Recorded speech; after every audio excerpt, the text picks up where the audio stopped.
nouvelle vidéo sur les meufs badass. Mais meufs badass dans les shonen, spécifiquement.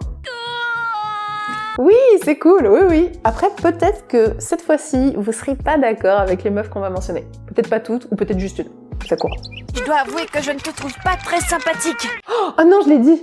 Oh non, vous l'avez vu sur la miniature. D'ailleurs, fait intéressant pour cette vidéo, on a sélectionné 5 meufs avec des caractères différents, avec des côtés badass totalement différents. J'ai hâte de vous expliquer ça. On va commencer avec l'élément le plus subversif de tous, Sakura. Oui, elle est fatigante dans sa quête perpétuelle de Sasuke, elle ne vit que pour lui, et puis même IRL, ça marche pas, personne ne vit que pour un mec. Sasuke. Mais la progression du personnage de Sakura, elle est super intéressante, et même, elle est incroyable, surtout quand on voit d'où elle vient. Calmez-vous Larmina, on ne tue pas les gens comme ça sur un coup de tête. Il y a vraiment un changement mais radical dans la construction du personnage entre le tout début de Naruto et du coup le moment où on passe à Shippuden. Et Shippuden où justement elle commence son apprentissage avec Tsunade. Tsunade qui devient aussi par la suite Hokage. Et Sakura, elle est amenée à prendre la suite dans les compétences médicales et même dans le côté giga fort badass de Tsunade. Alors oui, peut-être que vous vous demandez pourquoi on n'a pas mis Tsunade à la place de Sakura dans cette vidéo. Parce qu'elle a quand même un potentiel à être badass. Elle est badass d'une certaine façon, hein, Tsunade. Mais Tsunade, elle se bouge pas. Elle est enfermée dans le village. Enfin, elle a pas le choix, hein, la pauvre. Mais à côté, Sakura, elle se bouge, elle fait des missions, elle est pleine de bonne volonté, elle va se taper, elle fait plein de trucs. Dans son chara-design, on peut vraiment facilement se dire, bon ok, c'est un peu la meuf girly, elle est toute rose, en plus elle s'appelle Sakura, comme la fleur de cerisier. Bref, Kishimoto, il a pas fait trop d'efforts. Mais c'est peut-être aussi parce qu'on n'a pas les clés culturelles pour comprendre comment il a construit Sakura Kishimoto. Parce que oui, la fleur de cerisier, ça renvoie à la féminité et à la beauté. Mais pas que. C'est aussi une fleur qui est associée au guerrier qui part mourir au combat dans la force de l'âge. C'est une jolie manière pour dire que les samouraïs, ils allaient mourir au combat, avant d'être fanés, avant d'être vieux. Donc oui, c'est une référence culturelle traditionnelle japonaise. Et en plus, on sait à quel point Naruto, mais c'est blindé de références traditionnelles japonaises. Et même si Sakura, des fois, elle est un peu horripilante parce qu'on se dit « Oh là là, elle gère mal ses émotions, elle est tout le temps en colère », bah il y a un truc oméga badass, c'est qu'à côté, elle sait pas gérer ses émotions, mais elle gère hyper bien son chakra. Cette meuf, c'est la meuf la plus douée en maîtrise de chakra, elle sait juste utiliser la quantité qu'il faut, ni trop, ni pas assez. À tel point que Kakashi a dit qu'elle avait des prédispositions, mais genre de ouf, pour la maîtrise du genjutsu. Donc elle l'a pas fait, mais elle avait un beau potentiel. Oui, le genjutsu, c'est quand même des techniques, mais oméga badass, hein, d'ailleurs maîtrisées par Itachi. Sakura, c'est un des personnages qui a un des plus gros potentiels de Naruto. Elle est juste pas assez considérée, parce que l'auteur a préféré mettre en avant toutes ses interactions avec Sasuke, plutôt que son entraînement avec Tsunade. Alors que si on avait vu à quel point elle en avait chié, peut-être qu'on la respecterait un peu plus. Dommage. Potentiel un peu gâché. Ok, serious business, je devais parler de Tatsumaki dans One Punch Man. Obligé. Parce que One Punch Man, c'est une accumulation de persos ultra stylés, et surtout ultra puissants, pour contrebalancer la simplicité du design de Saitama. Plus basique, je vois pas comment tu peux faire. Et Tatsumaki dans tout ça, c'est la plus puissante et la plus badass des héros. Aïe. Bah ouais, c'est la numéro 2, en plus elle est juste derrière un gars qu'on voit jamais, la Blast. C'est un peu la numéro 1 quoi. Qu'est-ce qui la rend badass ? Déjà, c'est une télékinésiste. La meuf, pour défoncer tous les gars, elle a même pas besoin de bouger le petit doigt. Déjà ça, moi, je trouve ça badass. En plus, genre, elle va pas juste soulever une balle. La meuf, elle peut te soulever des rochers, des immeubles, enfin, elle est trop puissante.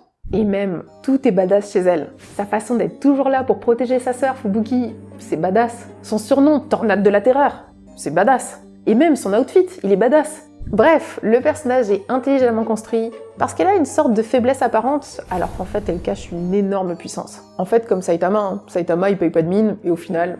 Tatsumaki, elle est petite, elle ressemble à une enfant. Franchement, heureusement qu'elle soigne ses entrées, hein. Ça met du panache. Et moi, je kiffe quand même bien sa robe. Franchement, elle est giga stylée, elle flotte autour d'elle. Ça lui donne vraiment une allure, une silhouette de sorcière. Tatsumaki, c'est l'archétype de la petite meuf caractérielle. Tout le monde connaît une petite meuf caractérielle. Espèce de sale chauffe de crâne d'œuf de déplumé de boule. Mais tu la trouves pas badass parce qu'elle a un sale caractère. Tu la trouves badass parce qu'elle est giga puissante. Voilà, elle mérite sa place. La meuf lapin. Alors déjà, cette meuf, t'aimas comment elle est musclée, hein. Comment elle te décoche des coups de pied dans ta face. Et en plus, elle a des plaques renforcées sur les pieds, histoire d'être bien brune, hein. On peut se dire qu'un lapin badass, à part le lapin qui tue dans les Monty Python, En fait, un lapin, il n'y a rien de flippant. Pourtant, faut savoir que le lapin, au Japon, c'est une légende. Et même en Asie, tout court. La lune sur le juste au corps de Mirko et le fait qu'elle soit un lapin blanc, c'est lié à la légende du lapin lunaire, qu'on retrouve dans plein de mangas, comme dans Dragon Ball, dans One Piece, ou même Naruto. Oui, je suis totalement en train d'essayer de vous démontrer qu'un lapin, ça peut être badass. Bon, la légende des lapins lunaires, c'est une légende japonaise qui raconte que les lapins vivent sur la lune et qu'ils y fabriquent du mochi. Oui, au Japon, c'est l'explication d'où vient le mochi, c'est les lapins qui le fabriquent. Alors Mirko, elle fait pas de mochi, même si elle def tellement fort ses adversaires qu'on pourrait penser qu'elle def de la pâte à mochi. C'est juste qu'elle a pas de maillet, mais elle a des jambes. D'ailleurs, truc de ouf parce que son nom vient de Mirko Filipovic, un champion de MMA, surtout réputé pour ses coups de pied dévastateurs. Ce mec détient le record de victoires par KO sur coup de pied à l'UFC, le championnat star de MMA. Ouais, on allait voir son wiki et tout. Mirko, c'est la meuf qui représente la volonté d'aller toujours au combat. Et c'est pas un berserker, elle est pas inconsciente, elle a conscience des risques, elle sait qu'elle prend des risques. Mais juste, elle est giga courageuse. Parce que c'est du courage d'aller se battre et de savoir que tu vas peut-être morfler, mais que tu vas quand même. C'est un des personnages que vous nous avez le plus cité à la fin de la première vidéo. Donc Mirko, ouais, c'est validé. Ah, et pour en revenir au lapin, il y a pas mal de personnages dans les mangas qui sont aussi inspirés de cette légende du lapin lunaire. Comme Carotte dans One Piece, ou même Kaguya dans Naruto. Mais Mirko, elle a l'attitude, elle a l'énergie, et être badass aussi, c'est le courage, mais c'est aussi la sorte d'aura que tu projettes. Et Mirko, elle a cette aura. Elle est là, derrière nous. Oui, vous étiez spoilés depuis le début, mais Makima, quand je l'ai découvert dans Chainsaw Man, j'étais en mode « Wow, c'est le boss final ». On va pas spoiler, parce que c'est pas l'objectif de cette vidéo, mais please, cette meuf, elle fait trop flipper. Et en plus, je trouve que ce qui la rend badass, c'est pas uniquement sa puissance, c'est vraiment ce côté mystérieux, imprévisible. Dis-moi, ça c'est ton œuvre? Tu sais pas à quoi elle pense, tu sais pas ce qu'elle va faire, tu sais pas ce qu'elle projette. Ça va plus du tout, j'ai plus envie de me peigner. Je suis limite nervous breakdown. On sait pas grand chose sur elle au début de l'histoire. Et franchement, pour ce qu'on a vu d'elle dans l'animé, mais impossible de cerner le perso. On n'arrive pas à savoir si elle veut aider ou pas le héros, parce que son regard est hyper intimidant, on dirait presque des yeux de chat. Les chats, c'est flippant. Et puis même juste, elle est beaucoup trop puissante, enfin, c'est la Deus Ex Makima. Vous l'avez. J'aime trop l'avoir mis dans cette vidéo, parce que Makima, elle pense qu'à sa gueule, et à la fois, elle est badass. Et être badass, c'est pas forcément être un chevalier, tu sais, genre fight pour le bien. Et même, je trouve que le côté badass d'un personnage, c'est un peu indépendant de la morale, en soi. Et pour elle et le prochain personnage dont on va parler, on a choisi des personnages qui sont pas forcément des parents de vertu. Makima, elle est prête à tout pour obtenir ce qu'elle veut, jusqu'à manipuler le héros du manga. Truc oméga stylé, c'est que Fujimoto a confié que Makima, c'est le premier personnage qu'il a imaginé pour Chainsaw Man. En général, tu commences quand même par le héros de ton histoire. Preuve que Makima, c'est un personnage qui a son importance dans l'histoire. Mais il faut juste pas l'emmerder.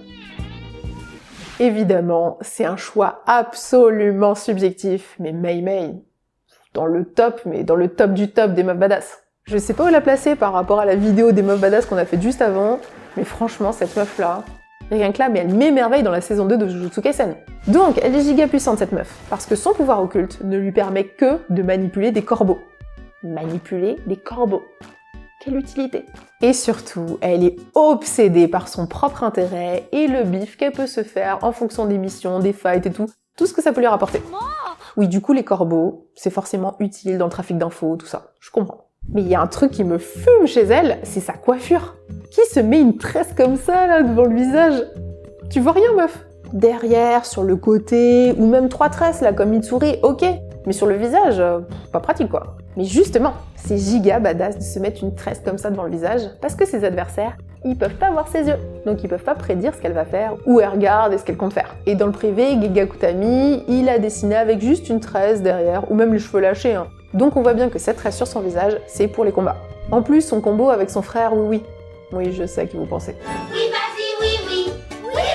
Ce duo, il marche quand même vachement bien, et je pense même pas qu'elle soit dépendante de son frère pour être giga puissante. Le fait qu'elle manie une hache, ça renforce ce côté menaçant, et du coup badass. Déjà parce que c'est pas une arme commune, hein. Et puis je trouve que même, ça renvoie un peu au film d'horreur. Vous trouvez pas qu'il y a un côté lugubre avec cette hache?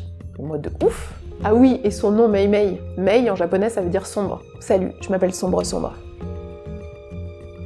Ça marche mieux en japonais. Oh d'ailleurs, la hache, c'est une masakari. C'est des haches d'armes qui étaient utilisées au Japon, surtout par les moines guerriers. C'était pas tellement utilisé par les samouraïs, donc c'était pas tellement une arme noble. Je crois aussi que ce qui me fascine chez elle, c'est cette capacité à s'astreindre, mais de toute morale. de notions de bien, de mal ou même de politique. Ce qui en fait un personnage qui est ni bon ni mauvais selon toute morale classique. L'important, c'est l'argent. L'important, c'est l'argent. On arrive à la fin de cette vidéo, et oui, je vais en parler. À la fin de la toute première vidéo, vous m'avez tous parlé de Méréoléona. J'étais en mode « Ah, il faut absolument que j'aille regarder Black Clover, là c'est pas possible, il faut que je la voie !» Mais je vais vous dire la vérité, je peux pas parler d'un personnage, en tout cas je le sens pas, de parler d'un personnage que je ne connais pas, que je connais pas bien. Je me suis mangé une 50aine d'épisodes de Black Clover, et en plus là, François il m'ambiance avec des docus Netflix sur les dinosaures. Évidemment, c'est une vidéo très subjective, mais chacun des personnages qu'on a sélectionnés m'inspire à sa façon. Chaque perso a la vibe badass. Oui, oui, Sakura, je maintiens qu'elle est badass. Juste potentiel gâché, mais elle est badass. Bon, on a parlé quand même pas mal de meufs ici. Est-ce qu'on refait des vidéos sur les meufs badass? Ou est-ce qu'on fait des vidéos sur les mecs badass dans les shonen? Bon, par contre, si on parle de mecs, va falloir faire des sélections, hein, parce que là, il y en a.